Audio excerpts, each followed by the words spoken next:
देखिए, अभी हम आपको वाच से संबंधित महत्वपूर्ण ऑब्जेक्टिव को बताएंगे। यदि आप इस वीडियो को शुरू से आखिर तक देख लें तो आपको यह बढ़िया समझ में आ जाएगा कि आखिर वाच से संबंधित पूछा जाने वाला ऑब्जेक्टिव कैसे पूछा जाता है और उसका जवाब कैसे देना होता है। और साथ ही साथ यह भी बढ़िया समझ लीजिएगा कि वाच किसे कहते हैं और इसके कितने भेद होते हैं।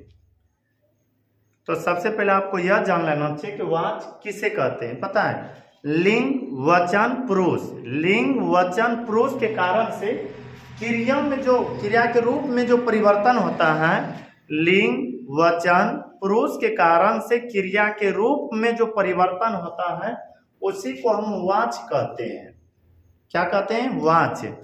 लिंग पुरुष वचन के कारण से क्रिया के रूप में, क्रिया जानते हैं ना, पढ़ना हंसना जाना रोना यह सब क्रिया हुआ, क्रिया के रूप में जो परिवर्तन होता है उसे हम वाच कहते हैं। वाच के 3 भेद होते हैं। यदि कभी भूल जाएगा ना भेद तो याद रखिएगा, वाच मतलब घड़ी होता है और घड़ी में कितना सुई होता है? 3 सुई, 1 मिनट वाला, घंटा वाला, सेकेंड वाला। अब यदि आपसे कोई पूछे वाच के कितने भेद, कहिएगा 3, कहेगा कौन कौन सा 3 कहिएगा? मिनट वाला, सेकेंड वाला, घंटा वाला। या आपको हम नियम याद करने का या भेद याद करने का एक तरह ट्रिक दिए हैं, तो फिर से सुनिए। लिंग वचन पुरुष के कारण से, लिंग वचन पुरुष के कारण से क्रिया के रूपों में जो परिवर्तन आता है उसी को हम वाच कहते हैं।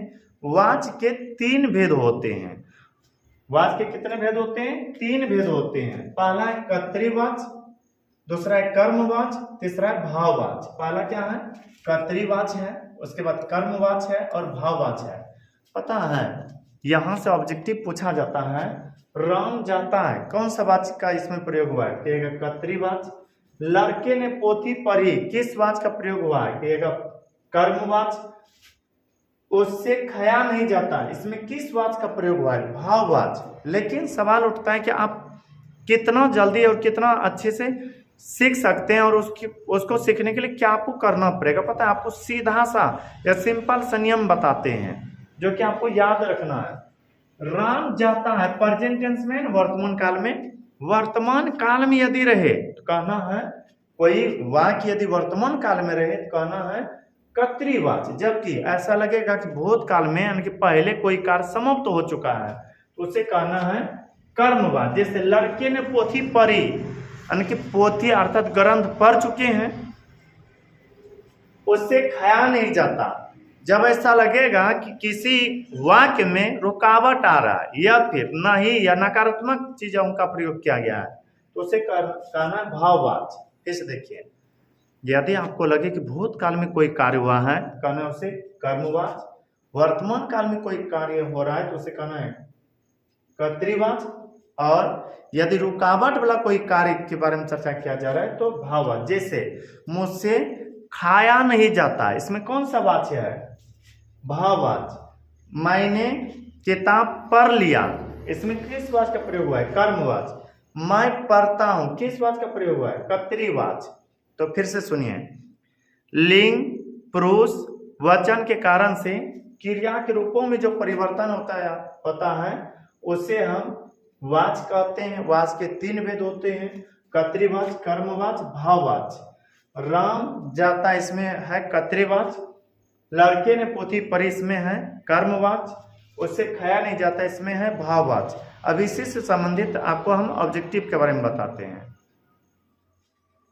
तो देखिए, अब वाच के बारे में तो जान गए होंगे। लिंग वचन पुरुष के कारण से क्रिया के रूपों में जो परिवर्तन होता है उसी को वाच कहते हैं। वाच के 3 भेद होते हैं। अब इससे संबंधित ऑब्जेक्टिव देखते हैं। लिंग वचन पुरुष के कारण क्रिया के रूपों में जो परिवर्तन होता है उसे क्या कहते हैं? अभी तो सिखाएं। लिंग वचन पुरुष के कारण क्रिया के रूपों में, यानी कि कम कर, पढ़ना हंसना जाना यह सब क्रिया होता है। लिंग वचन पुरुष के कारण क्रिया के रूपों में जो परिवर्तन होता है उसी को हम कहते हैं क्या? वाच। हालांकि प्रश्न था लिंग वचन पुरुष के कारण क्रिया के रूपों में जो परिवर्तन होता है उसे क्या कहते हैं? उसे हम वाच कहते हैं। फिर आगे प्रश्न है, वाच के कितने भेद होते हैं? वाच के 3 भेद होते हैं। कभी भूल जाएगा ना तो याद रखिएगा, वॉच का मतलब घड़ी होता है। घड़ी में 3 प्रकार के सुई होते हैं, एक घंटा वाला, फिर मिनट वाला और सेकेंड वाला। फिर आगे प्रश्न है, जब क्रिया के लिंग, वचन और पुरुष कर्ता के अनुसार होते हैं तो उसे क्या कहते हैं? उसे कहते हैं कर्तृवाच। क्या कहते हैं? कर्तृवाच। देखिए, जब क्रिया लिंग, वचन, पुरुष कर्ता के अनुसार होते हैं तो उसे कहते हैं कर्तृवाच। फिर आगे प्रश्न है, जब क्रिया के लिंग, वचन और पुरुष कर्म के अनुसार होते हैं, कर्म के अनुसार होगा तो उसे कहेंगे कर्मवाच।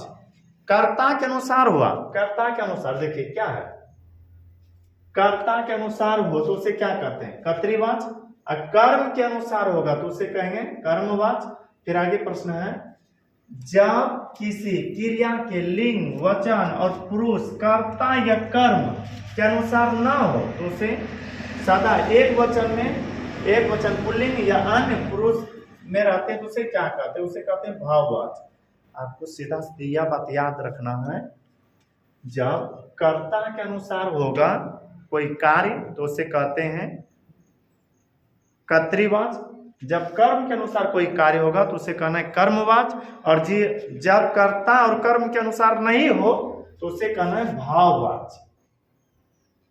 फिर आगे प्रश्न है, लड़के ने पोथी पढ़ी, इसमें किस वाच का प्रयोग हुआ है? इसमें हुआ है कर्मवाच का। किस वाच का? कर्मवाच। याद रखिएगा, कर्मवाच में ज्यादातर बीता हुआ सेंटेंस आते हैं। फिर आगे प्रश्न है,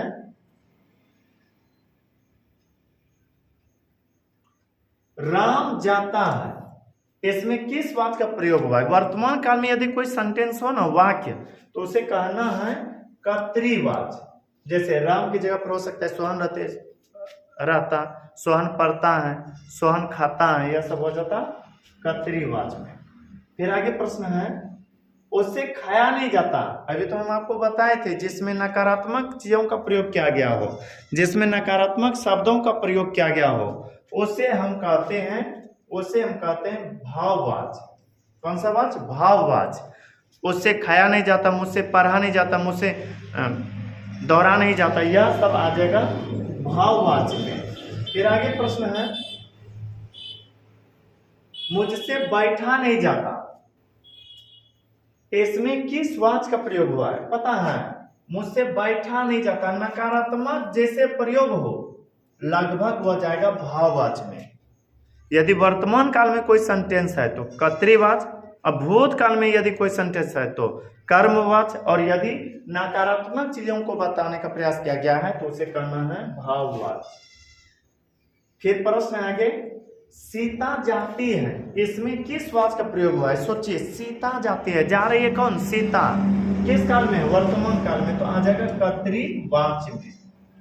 फिर आगे प्रश्न है, लड़के ने वेद पढ़ा, लड़के ने वेद पढ़ा, यह भूतकाल में जा रहा है कि इसमें किस वाच का प्रयोग हुआ? इसमें हुआ है कर्मवाच का। जब कोई सेंटेंस भूतकाल में रहे तो कहना है कर्मवाच। फिर आगे प्रश्न है, सीता से सोया नहीं जाता, सीता से सोया नहीं जाता, इसमें किसका प्रयोग हुआ है? नकारात्मक शब्द नहीं का प्रयोग हुआ है, इसलिए यह हो जाएगा भाववाच। कौन सा वाच? भाववाच। फिर आगे प्रश्न है, मोहन खाता है, मोहन किस काल में आकर के खा रहे हैं? वर्तमान काल में कह रहे हैं कि मोहन खाता है, मतलब अभी खा रहा है, तो यह हो जाएगा कर्तृवाच। वर्तमान काल के बारे में चर्चा करें तो कर्तृवाच, अब भूतकाल के बारे में चर्चा करें तो उसे कहना है कर्मवाच, और यदि नकारात्मक चीजों का प्रयोग करें, नकारात्मक शब्दों का प्रयोग क्या हो तो कहना है भाववाच। फिर सोहन ने किताब पढ़ा, सोहन ने किताब पढ़ लिया है, तो यह भूतकाल में आएगा वाक्य, इसलिए होगा कर्मवाच। बस इतना तक ऑब्जेक्टिव था, थोड़ा सा रिकॉल कर लेते हैं, दोहरा लेते हैं। वाच किसे कहते हैं? लिंग, वचन, पुरुष के कारण से क्रिया के रूपों में जो परिवर्तन आते हैं उसे वाच कहते हैं। वाच के कितने भेद होते हैं? तो वाच के 3 भेद होते हैं। आई होप यह वीडियो आपको पसंद आया होगा। यदि यह वीडियो अच्छा लगा हो तो मेरे वीडियो को लाइक कीजिएगा, और अभी तक यदि चैनल को सब्सक्राइब नहीं किए होंगे कर लीजिएगा, ताकि जो भी इस तरह से वीडियो अपलोड करें वे आप तक आसानी से पहुंच सके। अब मिलते हैं किसी अगला वीडियो में, तब तक के लिए धन्यवाद।